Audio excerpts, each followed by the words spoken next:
साल अॻु 7 तारीख़ खां शुरू थियो हो, उन्हनि अटैक कयो इंडिया, उनखां पोइ पाकिस्तान फोर्सिस रिटालिएट कयो ऐं रिस्पॉन्ड ॾिनो उन्हनि खे, ऐं उहो एतिरो इफेक्टिव हो रिस्पॉन्स के उनखे त पोइ सॼी दुनिया मञियो त मतिलबु हुननि जी असांजो रिस्पॉन्स मौसर हो ऐं हुननि खे पोइ पोइते हटिणो पियो। पोइ भले हू मोदी वारा चवनि त भई हू पंहिंजे मुंहुं मोड़ी विया या ट्रंप चाकड़ी कई, जीअं बि थियो, ज़ाहिर ट्रंप ई मीडिएट करायो हो, लेकिन बहरहाल उनखां पोइ पाकिस्तान जी जेका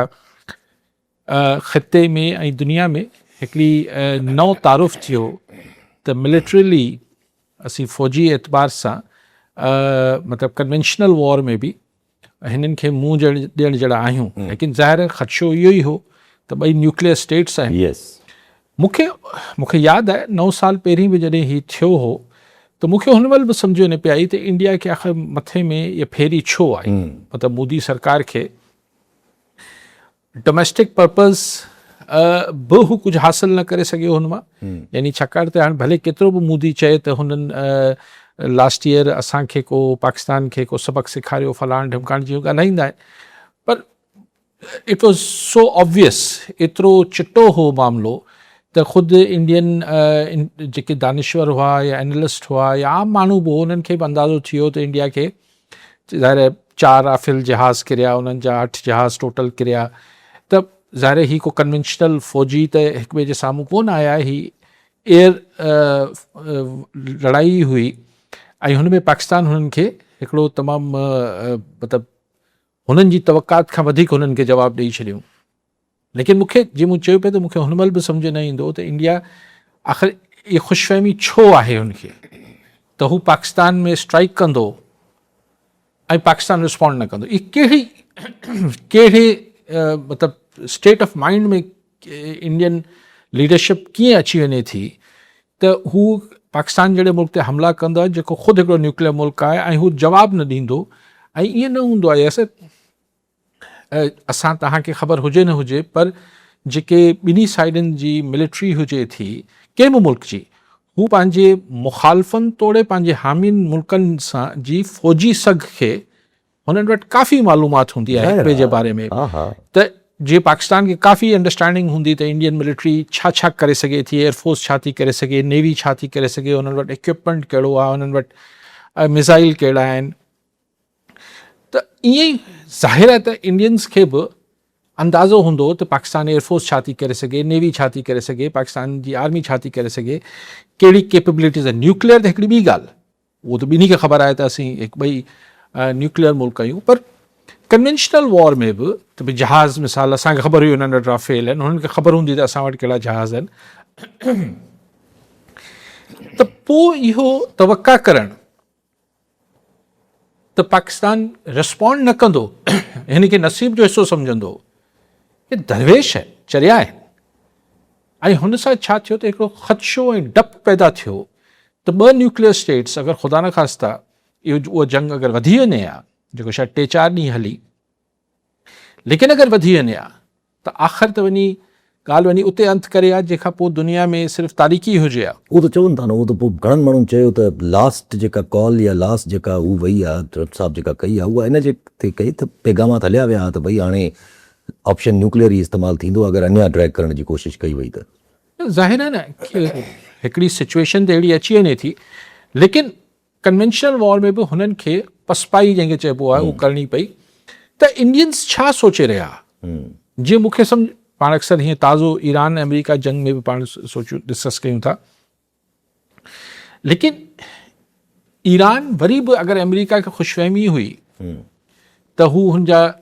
एयरफोर्स तबाह करे छॾींदो, जेको हुन एयरफोर्स हुई कोन ईरान वटि का ख़ासि, नेवी खे बि काफ़ी नुक़सानु पहुचाए त अमेरिका हो न, ऐं अॻियां ईरान हो, पोइ उते बि पाण ॾिठो त अमेरिका ईरान खे मुंहुं न ॾेई सघियो, मतिलबु मुंहुं त छा मुराद आहे त मतिलबु हुनखे सरेंडर न कराए सघियो, त पाकिस्तान त कोई ईरान न आहे ऐं इंडिया अमेरिका कोन्हे, त ग़लतफ़हमी छा हुई। ऐं हुन सां आउं सम्झां थो त मतिलबु जेका बि जुनूनियत हुते आहे डोमेस्टिक कंज़म्पशन लाइ या जेका बि मक़सदु हो, हाणे मतिलबु को पागल ई हूंदो इंडिया में वेठो जेको आईंदा अहिड़ी का हरकत करण लाइ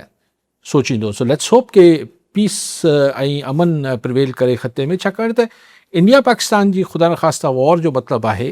त ही सम्झो त वर्ल्ड वॉर थी वेंदी, छाकाणि त न्यूक्लियर मुल्क जॾहिं ख़ुदा न ख़ास्ता ॻाल्हि उन नहज ते वेंदी त पोइ सिर्फ़ु पाकिस्तान इंडिया जो त मामिलो न रहंदो, सॼी दुनिया जो मामिलो थी वेंदो। अच्छा पर चक्कर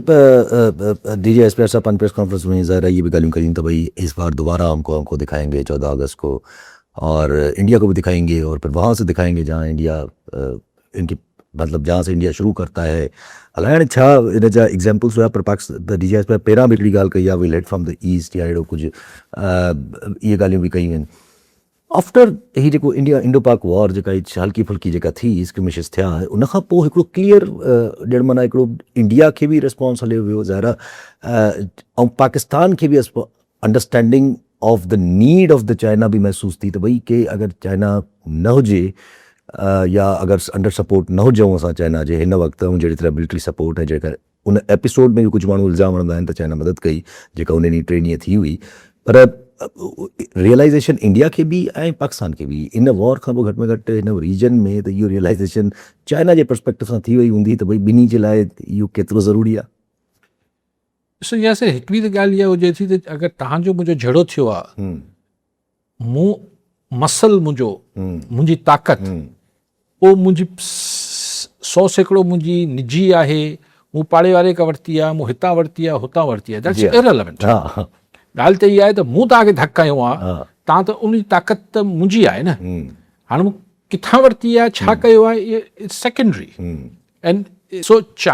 लेकिन सो उहा जंग पाकिस्तान जे ई खाते में वञे थी। पाकिस्तान जीअं हाणे मिसाल इंडिया जेको आहे जहाज़ जेके आहिनि उहो फ्रांस मां वरिता, त हाणे फ्रांस खे त क्रेडिट या डिस्क्रेडिट नथो करे सघिजे न, या इज़राइल अगरि जेका बि हुनखे सपोर्ट करे रहियो हो टेक्नोलॉजिकल, ॻाल्हि त हुई त इंडिया आहे, पाण इंडिया जी नाकामी खे इज़राइल या फ्रांस जे खाते में त नथा विझी सघूं। ईअं पाकिस्तान जी जेका बि कामयाबी थी उनखे तव्हां क्रेडिट चाहियो न चाहियो पाकिस्तान खे। हाणे पाकिस्तान जा चाइना सां को हिन जंग खां को हफ़्तो पहिरीं तालुकात कोन ठहिया, तमामु पुराणा आहे। ऐं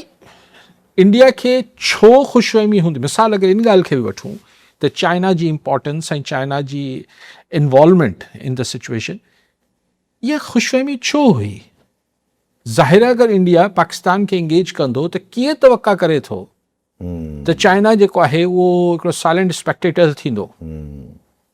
ये तो अगरि तवक़ा ई, ये तो स्ट्रेटजी बेवकूफ़ी जी आहे, ये तो बिल्कुलु अहिड़ी बेवकूफ़ी आहे जहिड़ी ट्रंप चए थो त मूंखे ख़बर न हुई त ईरान ते हमलो कंदसि, स्टेट ऑफ हॉर्मोज़ बंदि करे छॾींदो या UAE ते हमला कंदो, इहो मूंखे ख़बर ई न हुई। भाई अगरि तोखे ख़बर न हुई त इहो तूं पाण सादो आहीं न, पाण सफ़ा को बादशाह आहीं, तोखे ख़बर ई न पई जो बेसिक स्टडीज़ आहिनि। पीरल चांडियो नवाब शाह जी, पीरल साहब छा चवणु चाहींदा? साहब असांजो सवाल इहो आहे